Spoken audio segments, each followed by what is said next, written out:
لما ربنا رفض شاول والشعب كان حابب شاول قوي، ربنا قال لصمويل النبي الآية دي: لأن الإنسان ينظر إلى العينين وأما الرب فينظر إلى إيه؟ القلب. وأكبر دليل على كده إن ربنا شايف اللي في قلب الإنسان كويس قوي قصص متلاحقة وأمثلة متلاحقة لشخصيات قابلها المسيح. على سبيل المثال سمعان الفريسي لما دخلت المرأة الخاطية بيته وهو أدانها وأدان المسيح، كلام المسيح معاه معناه إيه؟ أنا عارف يا سمعان كنت بتفكر في إيه وبتقول إيه مع نفسك. لأن سمعان أدان المسيح إنه قبل المرأة، وأدان المرأة إزاي تخش بيته. فالمسيح اداله حتة درس واداله المثل إن كان هناك لداء مديونين، واحد عليه كذا وواحد عليه كذا، مين اللي يحبه أكتر؟ قال له اللي يسامحه بالأكتر. فقال له بالصواب أجبت، الست دي أحسن منك أنت، لأنها عملت معايا اللي أنت ما عملتوش أنت. يبقى ربنا كان عارف اللي في القلب ولا ما كانش عارف اللي في القلب؟ يهوذا ربنا كان عارف اللي في قلبه، عشان كده لما يهوذا باسه ودي كانت علامة التسليم، المسيح وبخه قال له أنا عارف اللي جواك. قال له إيه؟ أبقبلة تسلم ابن الإنسان؟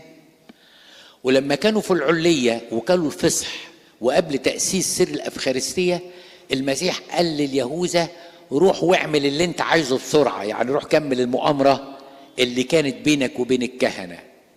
مسيح عارف اللي في قلب الإنسان. الكتبة والفريسيين المسيح كان عارف اللي في قلبهم تمام، وان هم كانوا بيمشوا وراه مش علشان بيحبوه ولا بيمشوا وراه عشان يتعلموا منه، لكن كانوا بيمشوا وراه لكي ما يصطادوه بايه؟ بكلمة، عاوزين يوقعوه فيقولوا له كلام اجاباته حساسة قوي عشان يمسكوا عليه غلطة. فكان عارف، عشان كده فضل يوبخهم يقول لهم ايها المراؤون. يعني ايه المراؤون؟ قاعدين توطوا راسكم وتقولوا يا معلم يا معلم، لكن انا شايف اللي في قلبك شكله ايه؟ انك انت بتتآمر عليا علشان تسلمني او علشان شر جوه قلبك. الله فاحص القلوب. ودي الحقيقة، اي انسان روحي عاوز حياته تمشي باستقامة يفكر نفسه كل يوم وفي كل لحظة ان الله هو فاحص الايه؟ القلوب، شايف اللي جوايا. اقول لكم حاجة بايخة قوي قوي، ان احنا بلا استثناء كلنا نهتم بماذا يقول الناس عنا وعلى منظرنا وعلى مظهرنا اكتر ما نهتم ربنا هيقول ايه على قلوبنا.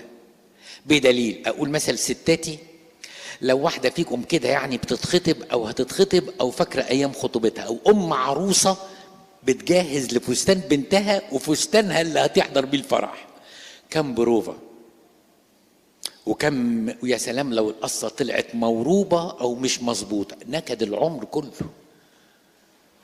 بالرغم ان ما حدش بيبقى فاكر حاجة بعد كده والناس كلها بتنسى، بس ازاي؟ واسمع ناس تسافر مش عارف فين عشان تعمل فستان الفرح، وناس تستورد ايه، ناس بقى ايه، عشان اهم حاجة منظري قدام الناس. وتبقى في مسابقات ان اللي نعمله احنا قدام الناس ما يكونش حد سبقنا عمله. يعني ايه؟ يعني يقولوا اصحاب تقليعه. يعني ايه اصحاب تقليعه؟ يعني حملوا جايه جديده تقول لك احنا اول ناس في الاكليل بتاعنا، كان زمان في اشبين كده بشمعه طويله كده لو تفتكروا، اول ناس احنا ما عملناش اشابين وحطينا بدلها مش عارف ايه اي حاجه يعني. وبعد كده الناس يا ابونا كلها قلدتنا، عشان ده منظرنا مهم قوي قدام الناس. لكن منظري انا قدام الله شكله ايه؟ بيجي في الدرجة الثانية او الدرجة الثالثة. وقلتكم قول مكتوب في بستان الرهبان قبل كده لأحد الآباء القديسين، بيقول عجبا. عجبا لإيه؟ عجبا لأناس كانوا يسرقون، وعندما نبحت الكلاب خافوا وتركوا ما كانوا يسرقونه ولم يخافوا الله. يعني ربنا اللي شايفهم هم بيسرقوا ما كانوش خايفين منه، لكن خافوا من مين؟ من الكلاب. اوقات احنا بنبقى كده، بنخاف من اللي سلطان، وبنخاف على منظرنا وعلى سمعتنا وعلى اسمنا وعلى لبسنا وعلى وعلى وعلى وعلى. انا ما قلتش تبقوا متبهدلين ولا مدهولين، انا ما قلتش كده، حاشا. لكن انا بقول لكم اذا كنا نعرف نهتم بما هو فاني مثل هذا الاهتمام، فلماذا لا نهتم بما هو باقي واللي باقي لنا فوق؟ لان الله فاحص القلوب.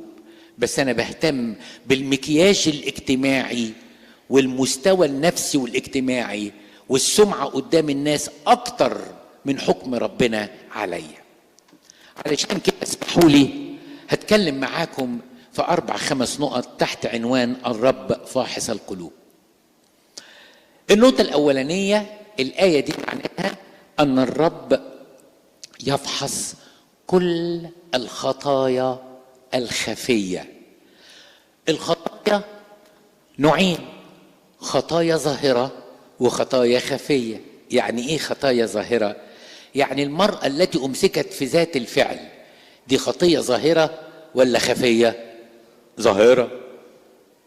لكن ممكن جدا أكون أنا قاعد ولابس نظارة شمس وقاعد على البحر وعناية رايحة جاية وأقع في شهوة ومحدش واخد باله مني خالص، بس ربنا شايف أنا واقع في إيه. فربنا شايف كل الخطايا الخفية. ممكن جدا بحسب الظاهر واحدة من حضراتكم تبوس التانية وتقول لها أنت وحشاني، وجواها الغيرة وكلاها منها ومش طيقاها. ده ممكن كمان في بعض الأحيان ما تتمناش ليها الخير. ربنا شايف ده، ربنا شايف ده. أوقات أنا بيبقى عندي خطايا جوايا زي خطايا سوء الظن، وأقول إن فلانة دي ممكن تكون كذا وفلانة دي ممكن تكون كذا. محدش شايفني وأنا بفكر سوء الظن في حضرتك، لكن ربنا شايفها وعددها. علشان كده الدرس الأول اللي نطلع بيه إن كل الخطايا الخفية مكشوفة أمامه ومفضوحة أمامه، مهما ادعيت بلساني أو مهما كان مظهري الخارجي يقول غير كده. يعني ممكن يكون في أب كاهن معايا في الكنيسة، بحسب الظاهر لما بشوفه بحضنه وببوسه وبعمل له مطانية وبقول له أنا ما استحقش أصلي معاك القداس، لكن أنا من جوايا مش حابه. المشكلة مش انتوا بتقولوا ان الآباء دول بيحبوا بعض، المشكلة ان ربنا كاشف اللي في قلبي إذا كنت بحب أخويا ولا لأ. علشان كده القاعدة الأولى، كل الخطايا الخفية تستوجب توبة واعتراف.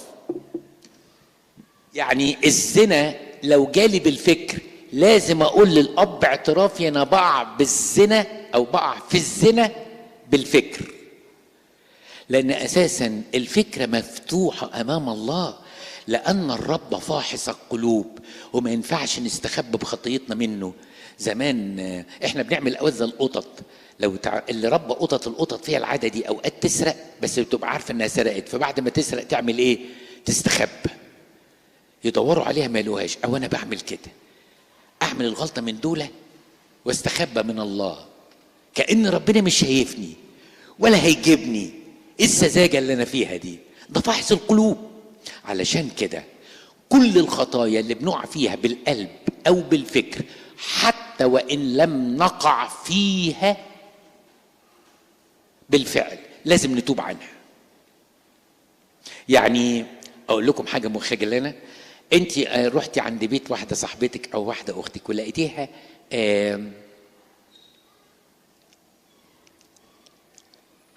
سايبة انسيال ذهب مترصع بالألماس، ما اعرفش الحاجات دي تبقى بكام لكن حاجة غالية قوي. واللحظة جات لك فكرة انك تاخديها، بس انت ما خدتهاش الحمد لله.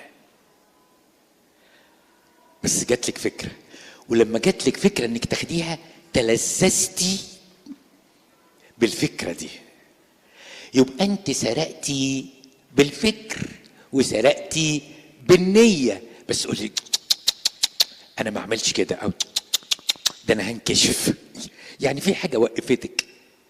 لكن ما دام الخطيه دي تمت ولو على مستوى الفكر، انا لازم اكون قدام ابويا اقول له في سر الاعتراف انا جالي فكر سرقه. قد اكون خجلانه من ان انا اقول لك التفاصيل، بس جالي الفكر ده. بس عشان احنا مهتمين بالمكياج ومهتمين بمنظرنا قدام الناس حتى مع ابونا، انا لا اجرؤ ان انا اقول له سرقت بالفكر. صح؟ صعبه. انا ده ابونا يقول عليا ايه؟ ده انا خادمه بقالي 30 سنه وامينه خدمه. الحقيقه اي انسان في الدنيا ممكن يقع في خطيه، فلما اقول ان الله فاحص القلوب يعني شاف الفكر وفحص القلب. فارجوك الخطايا اللي انت وقعت فيها بالفكر حتى ولم تكن بالفعل هي واجبة التوبة والاعتراف. ده الدرس الاولاني من موضوع الرب فاحص القلوب.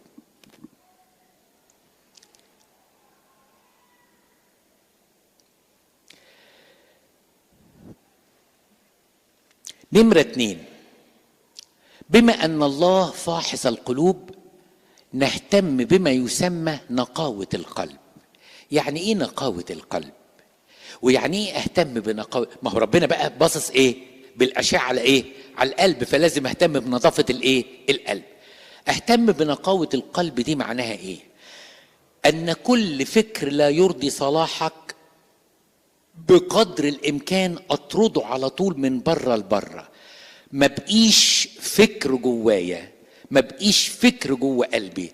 خلي بالكم يا جماعه، عارفين اوقات بتبقى في جلطه صغيره، خليكم بس معايا، لو الجلطه دي ما دابتش مع شويه كوليسترول في الاورده تروح جايه جلطه تاني فوقيها صغنطوطه قوي، وبعدين جلطه ثالثه اتلكعت، عارفين اللي هو السور اللي بيتبني حته حته لغايه لما تسد الشريان والانسان يموت. انا موضوع نقاوه القلب ده بالشكل ده لازم قلبي انضفه يوم بيوم. فاكرين لما قلت لكم ان احنا نهتم بالمظهر الخارجي اكتر من نقاوه القلب؟ انا عايز اقول لكم المجهود اللي احنا بنبذله في ان احنا نحسن صورتنا قدام الناس لو بذلناه عشان ننقي قلوبنا على الاقل هنختار السماء ونكسبها. بس احنا بنسيب قلوبنا تتعكر، ونسيب قلوبنا تحوش، ونسيب قلوبنا تشيل، ونسيب قلوبنا تشتهي، وحاجة ورا حاجة ورا حاجة تتحوش لغاية لما القلب يفقد نقاوته. علشان كده نقاوة القلب دي مهمة قوي قوي قوي. أنا حكيت لكم حكاية الراهب اللي كان قاعد قبل ما يخش ينام ماسك كام زلطة بيرويهم يمين ويرويهم شمال. ففي أب راهب صغير عدى عليه قال له بتعمل إيه يا أبي؟ فاكره بيلعب بالزلط ولا بتاع كده، كان في لعبة زمان اسمها الكبة بيلعبوا بيها في الشارع. فبيقول له انت بتلعب ايه يعني ايه اللعبه اللي بتلعبها دي؟ قال له انا مش بلعب حاجه، انا قبل ما اخش قليتي بفحص فكري كام فكره ارضت الله وكم فكره لم ترضي الله عشان الحق اقدم توبه قبل ما انام. يبقى نقاوه القلب عباره عن ايه؟ واحد بيحاسب نفسه. عارفين الفلايه؟ فلايه كده ماسكها كده قاعد يجرد في قلبه، النهارده قلبي اتعكر بسبب ايه؟ وعتلت الهم بايه؟ ولما كنت مستني في الشهر العقاري وبعدين الكمبيوتر اتقطع عنه حسيت بغضب شكله ايه؟ ومن جوايا لخبطت في البلد وفي النظام وفي الدوله وفي الحكومه قد ايه؟ يا نهار ابيض، انا كل ده جوايا انا مش واخد بالي.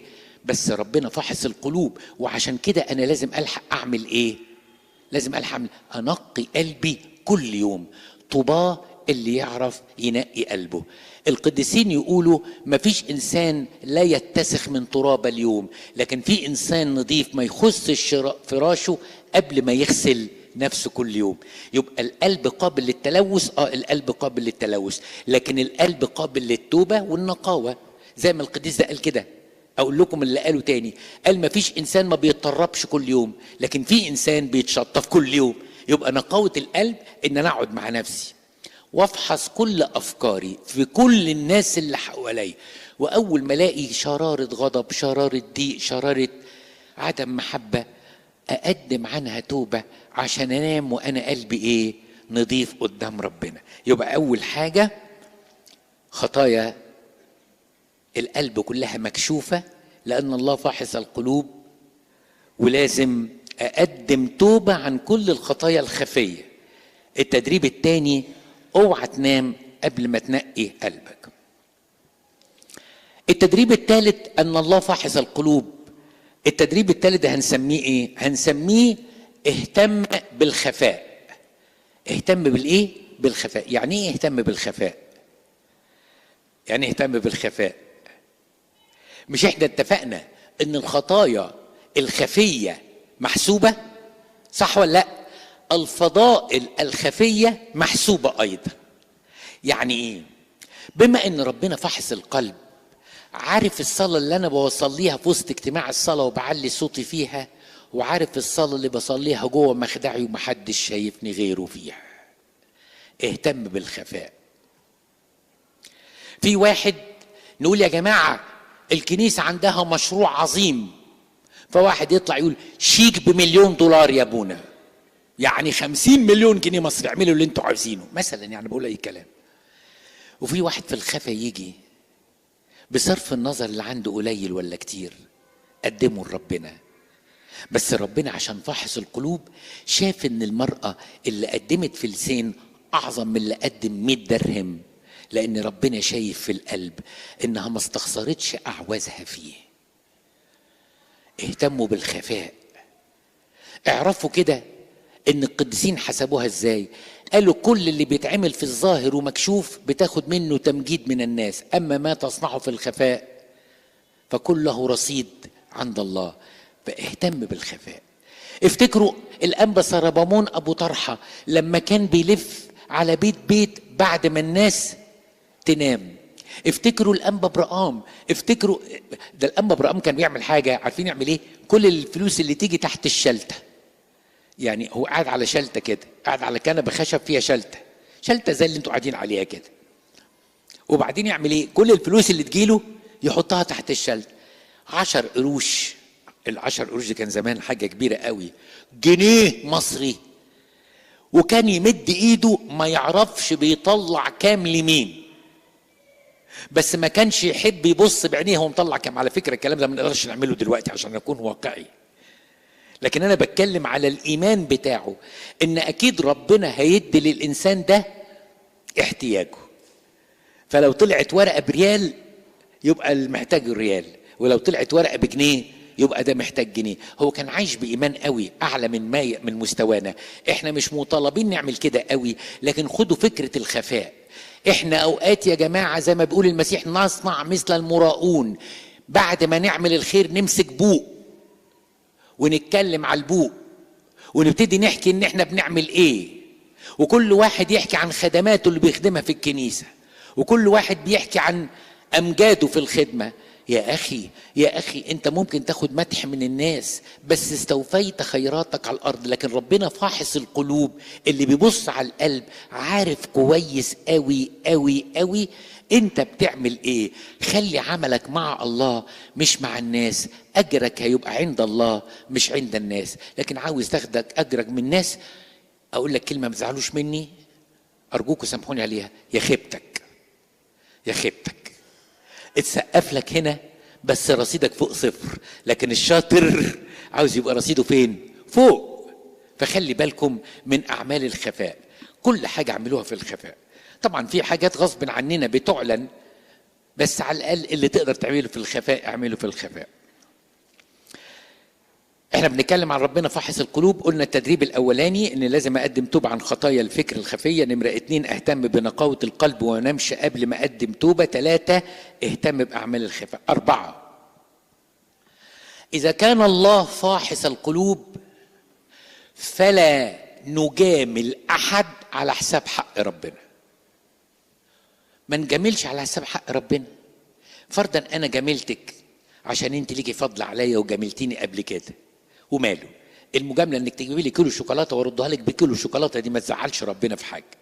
لكن لو انت قدام خير عملتيه فيا وعندك مشكله والحق بيقول انك غلطانه وعاوزاني احيد الحق عشان المجاملات اللي بيني وبينك، لا ما ينفعش. لان الله فاحص القلوب، عارف اللي جوايا ايه وعارف الحق فين، فهيحاسبني. افتكروا ايليا اللي وقف قدام اخاب، افتكروا يوحنا المعمدان اللي وقف قدام هيرودس، افتكروا يوحنا ذهبي الفم اللي كان بيتكلم عليه ابونا في ال10 دقايق، ازاي وقف قدام الامبراطوره وقدام مجمع كله واتحكم عليه بالظلم، بس قال الحق. قال الحق. احنا اوقات كتيره قوي بنجامل، واوقات كتيره قوي بنحرج، اوقات كتيره قوي بنحرج.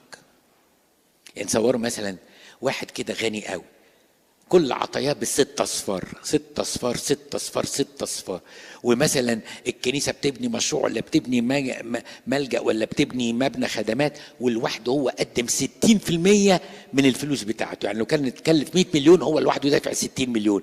وبعدين جه وقال لك يا ابونا انا ابني محتاج شهاده من قدسك عشان المجلس الاكليريكي عشان مراته مغلبه عينيه. وبعدين ابونا يقعد مع الزوجه ويقعد مع الزوج يلاقي الواد هو اللي متدلع والزوجه يا عيني عملت اقصى ما يمكن تعمله، بس ده دافع. لا دافع له كرامه في الكنيسه يسموه ارخن. هل ضميري انا كانسان يخاف الله يجامل، ولا ممكن يقول له انا اسف الشهاده اللي انت بتطلبها مش ممكن اكتبها، لان لو كتبت الحق هدين ابنك، ولو انا طلب مني الاجلس الاكريكي انت طالب مني شهاده مش هديها، لكن لو المجلس الاكريكي طلب مني شهاده مش هقول غير الحق. ناس كتيره قوي قدام الجمايل او قدام المكانه تغمض عينيها عن الحق، وفي ناس تانيه ما بيهمهاش غير ربنا مهما حصل. فلو انا اؤمن ان الله فاحص القلوب وانا هدي حساب عن كل اللي في قلبي، مش هخاف غير ربنا، واللي يحصل يحصل، اللي يحصل يحصل. تصوروا في ناس اوقات تيجي الكهنه وتطلب منهم شهاده مزوره امام الله، ده بيحصل شهاده مزوره. واحده تيجي تقول لي عشان يقبلوا ابني في الحته الفلانيه ممكن تطلع لي شهاده ان انا خادمه معاك في الكنيسه وبخدم تحت اشرافك. تحت اشرافي معايا انا واختم وامضي؟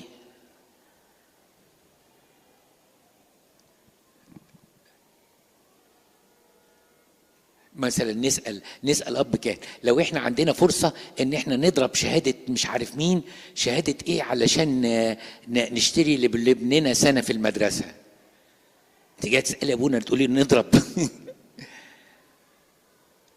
يعني خلاص الضمير كده بقى مفيش. بس تصوروا الناس قدام الاحتياج كل الاولويات بتتلخبط. عارفين ليه؟ لاننا كلنا بقينا ناسين ان الله فاحص القلوب. لو انا فاحص ربنا شايف قلبي مش ممكن اعمل كده ابدا، مش ممكن اعمل كده ابدا.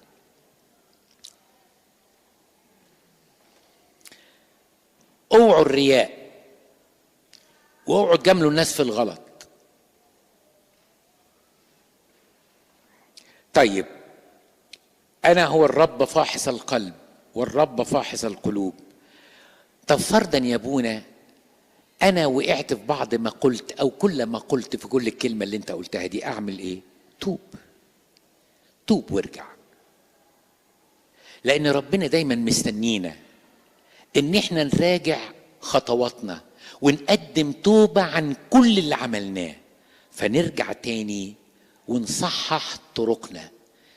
لو انت ليل ونهار بتقول ان الله فاحص القلوب وان الله شايف كل حاجة، اللي بعمله بمعرفة واللي بعمله بغير معرفة، اللي بعمله بقصد وبغير قصد، هيخلي الواحد إنسانه حياته مختلفة تماما. في مرة من مرات أنا حكيت لكم الحكاية دي قبل كده، كان في كلمة عند شباب البلد اسمها الأنطرة لنطرة غرب اعتقد، يعني جنب الاسماعيليه كده. فكان عنوان الكلمه شبابي، فكانوا بيقولوا حاجه كده عنوانها كاميرا ولا جهاز اشعه؟ كاميرا ولا جهاز اشعه؟ انتوا عارفين الكاميرا بتعمل ايه؟ الكاميرا ايه؟ بتصور من خارج. طب وجهاز الاشعه بيصور من ايه؟ بس كانت فكرتها حلوه قوي. بيقول لك لما عملوا عند الموظفين كاميرات للمراقبه، الموظف قلل تليفوناته وقلل موبايلاته، ما هو متراقب، مش كده؟ متراقب. خليكم معايا. بس اللي هما مش عارفينه انه ممكن يكون حاطط ايرفون وبيسمع حاجه كلها اغاني بعيده عن الشغل، او ممكن يكون بيعمل نفسه بيعمل تايبنج ومفيش حاجه على الشاشه باينه لان الشاشه مش جايباها، لكن في حاجه اقوى من العدسه اسمها الاشعه. الاشعه دي مين؟ الاشعه دي مين؟ ربنا. يعني بقولها بصوره تانية، بالرغم من ان الكاميرا بتخلي بالها، لكن مش في قوه مين؟ الاشعه. لان الكاميرا بتصور الوش من بره، لكن الجهاز الاشعه بيجيب القلب من جوه. فاذا كنت انت مهتم انك قدام الناس تخلي بالك من الكاميرا اللي مراقباك، ده كويس، بس الاحلى تكون مخلي بالك من جهاز الاشعه اللي شايف العظم والقلب والامعاء وكل جهاز جواك. لو انا ايقنت ان انا متشاف بالكاميرا وبجهاز الاشعه، حياتي اكيد هتختلف. في كل خطوه بمشيها بحاسب نفسي، لان ربنا فاحص القلب. ربنا يديني ويديكم القلب النقي والتوبه المستمره. لالهنا كل مجد وكرامه الان والى الابد.